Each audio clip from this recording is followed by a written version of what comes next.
हर hospital में कुछ कमरे ऐसे होते हैं जिनके बारे में खुलकर कभी बात नहीं की जाती। ना उनका जिक्र रिपोर्ट्स में होता है, ना स्टाफ उनके बारे में ज्यादा बोलना पसंद करता है। लेकिन रात की ड्यूटी करने वाले लोग, नर्स, वार्ड बॉय और सिक्योरिटी गार्ड उन कमरों का नाम सुनते ही चुप हो जाते हैं। आज की कहानी दिल्ली के एक बड़े प्राइवेट हॉस्पिटल की है, जहां चौथी मंजिल के बर्न वार्ड में एक मरे हुए मरीज को 3 रातों तक चलते हुए देखा गया था। साल 2022, दिल्ली की ठंडी सर्दियां, घना कोहरा, रात का समय और शहर के बाहरी इलाके में बना एक बड़ा हॉस्पिटल, नॉर्थ हिल हॉस्पिटल। दिन में यह हॉस्पिटल बिल्कुल सामान्य लगता था। भीड़, एम्बुलेंस, डॉक्टर्स, रिश्तेदार। लेकिन रात के बाद इस इमारत का माहौल बदल जाता था, खासकर चौथी मंजिल, बर्न वार्ड, जहां आग में झुलसे मरीजों का इलाज होता था। उस फ्लोर पर हमेशा एक अजीब सी गंध रहती थी, दवाइयों की, एंटीसेप्टिक की और जले हुए मांस जैसी। नई नर्सें वहां ज्यादा दिन टिक नहीं पाती थीं। कुछ लोग कहते थे वहां की हवा भारी लगती है, जैसे कोई लगातार देख रहा हो। लेकिन नवंबर 2022 में जो हुआ, उसके बाद चौथी मंजिल का नाम पूरे हॉस्पिटल में फैल गया। इस कहानी का मुख्य व्यक्ति था अरविंद राणा, 26 साल का सिक्योरिटी सुपरवाइजर। अनुशासित, शांत और बहुत प्रैक्टिकल सोच वाला आदमी। उसे भूत प्रेत जैसी चीजों पर बिल्कुल विश्वास नहीं था। उसकी ड्यूटी थी रात में सीसीटीवी मॉनिटरिंग करना, अलग अलग फ्लोर चेक करना और किसी भी आपात स्थिति को संभालना। हॉस्पिटल प्रशासन भी उस पर भरोसा करता था, क्योंकि वह घबराने वालों में से नहीं था।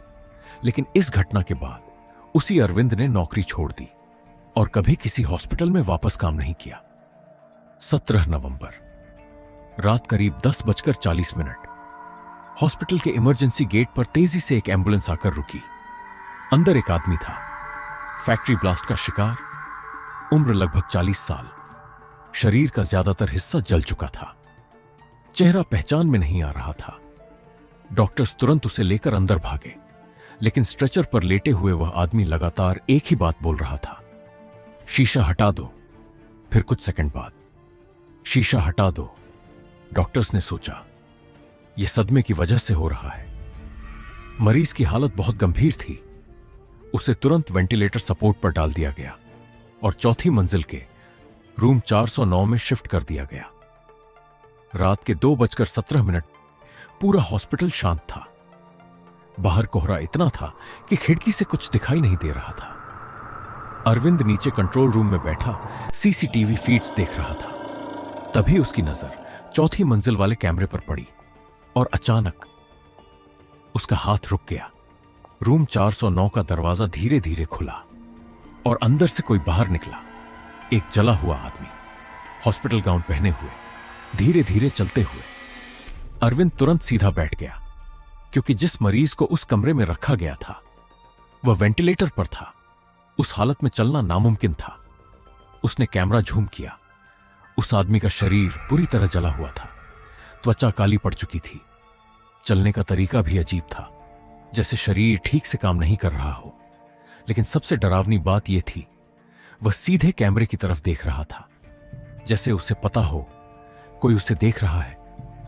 अरविंद तुरंत चौथी मंजिल पर गया। लिफ्ट खुलते ही उसे ठंडी हवा महसूस हुई। पूरा कॉरिडोर लगभग खाली था। हल्की पीली लाइटें, लंबा सन्नाटा, दूर कहीं मशीनों की बीप बीप। वह धीरे धीरे रूम 409 के पास पहुंचा। दरवाजा बंद था। उसने कांच से अंदर देखा। मरीज बेड पर ही लेटा हुआ था, बिल्कुल स्थिर। मशीनें चल रही थीं। सब सामान्य लग रहा था। अरविंद कुछ सेकंड तक वहीं खड़ा रहा, फिर मुड़कर जाने लगा। लेकिन तभी उसकी नजर कमरे के शीशे पर पड़ी और उसका शरीर वहीं जम गया। अंदर असली कमरे में मरीज लेटा हुआ था, लेकिन शीशे में उसका प्रतिबिंब खड़ा दिखाई दे रहा था और सीधे अरविंद को देख रहा था। अगली रात उसी कमरे में ड्यूटी थी सोनल मेहरा, अनुभवी नर्स, मानसिक रूप से काफी मजबूत। रात करीब 2:50 में वह दवा देने गई। मरीज बेहोश लग रहा था। मशीनें सामान्य थीं, वह इंजेक्शन तैयार कर रही थी। तभी अचानक मरीज की आंखें खुल गईं, पूरी सफेद लाल नसों से भरी हुई। सोनल डरकर पीछे हट गई। फिर उस आदमी ने धीरे से ऑक्सीजन मास्क के अंदर से कहा, तुम लोग मुझे देख क्यों नहीं पा रहे? उसकी आवाज इंसानी नहीं लग रही थी, जैसे गला अंदर से पूरी तरह जल चुका हो। सोनल कुछ समझ पाती उससे पहले मरीज मुस्कुराने लगा, लेकिन समस्या यह थी उसका चेहरा इतना जला हुआ था कि वह मुस्कुरा ही नहीं सकता था। फिर भी मास्क के अंदर साफ मुस्कान दिखाई दे रही थी। सोनल चीखते हुए कमरे से बाहर भाग गई। रात ठीक 3:03। मरीज की हालत अचानक बिगड़ गई। डॉक्टर्स ने बहुत कोशिश की, लेकिन कुछ मिनट बाद उसे मृत घोषित कर दिया गया। शरीर को सफेद चादर से ढक दिया गया। मॉर्चरी स्टाफ को बुलाया गया, लेकिन तभी एक अजीब बात हुई। मॉर्चरी वाले आदमी ने बॉडी को हाथ लगाने से मना कर दिया। उसका कहना था, चादर के नीचे कुछ हिल रहा है। डॉक्टर्स नाराज हो गए। उन्होंने खुद चादर हटाई। शरीर बिल्कुल स्थिर था, मरा हुआ। लेकिन जैसे ही चादर वापस डाली गई, अंदर से आवाज आई, टक टक टक, जैसे कोई बेड पर उंगलियां मार रहा हो। पूरा कमरा चुप हो गया। हॉस्पिटल के अंदर एक सीसीटीवी फुटेज की चर्चा फैलने लगी। कहा गया, उस वीडियो में वही मरा हुआ मरीज दिखाई देता है। वीडियो का समय था 3:11। फिर अचानक रूम 409 का दरवाजा खुला और वही जला हुआ आदमी बाहर निकलता दिखाई दिया। धीरे धीरे चलते हुए, नंगे पैर, सिर झुकाए हुए, वह सीधे नर्स स्टेशन तक गया। और फिर अचानक कैमरा खराब होने लगा। स्क्रीन पर लाइनें आने लगी। कुछ सेकंड तक सिर्फ स्टैटिक नॉइज सुनाई दी, और जब वीडियो वापस सामान्य हुआ, कॉरिडोर खाली था, लेकिन नर्स स्टेशन के शीशे में वही आदमी अब भी खड़ा दिखाई दे रहा था। उस घटना के बाद चौथी मंजिल पर एक नई समस्या शुरू हुई। स्टाफ ने शिकायत करनी शुरू की। शीशों में अजीब चीजें दिखाई देती हैं, कभी अतिरिक्त परछाई, कभी जला हुआ चेहरा, और कभी प्रतिबिंब असली इंसान से देर से हिलता था। एक डॉक्टर ने बताया, मैंने सिर घुमाया, लेकिन शीशे में मेरा प्रतिबिंब 1 सेकंड बाद घूमा। इसके बाद प्रशासन ने चौथी मंजिल के लगभग सारे शीशे ढक दिए, लेकिन वजह किसी को नहीं बताई गई। 3 दिसंबर रात 2:46 बजे अरविंद अपनी आखिरी नाइट पेट्रोल पर था।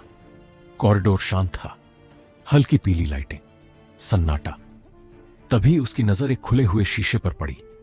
जबकि वह हमेशा कपड़े से ढका रहता था, वह उसे ढकने के लिए आगे बढ़ा, लेकिन गलती से उसने शीशे में देख लिया, और उसी पल उसकी सांस रुक गई।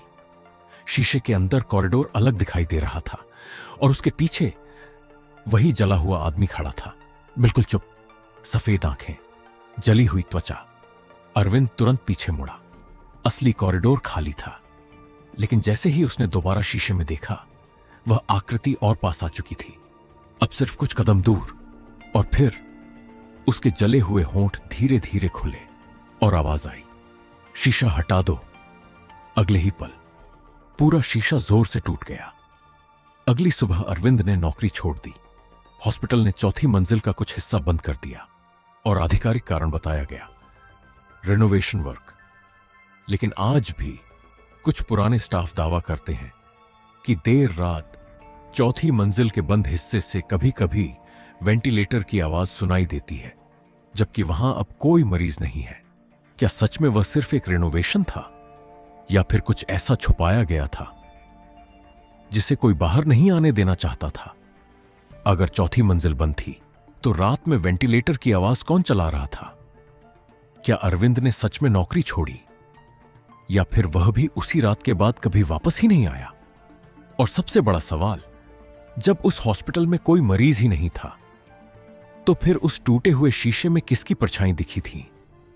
क्या कैमरों ने कुछ रिकॉर्ड किया था जो आज तक पब्लिक नहीं किया गया, या फिर चौथी मंजिल को बंद करना समस्या का हल नहीं था, बल्कि एक कवर अप था?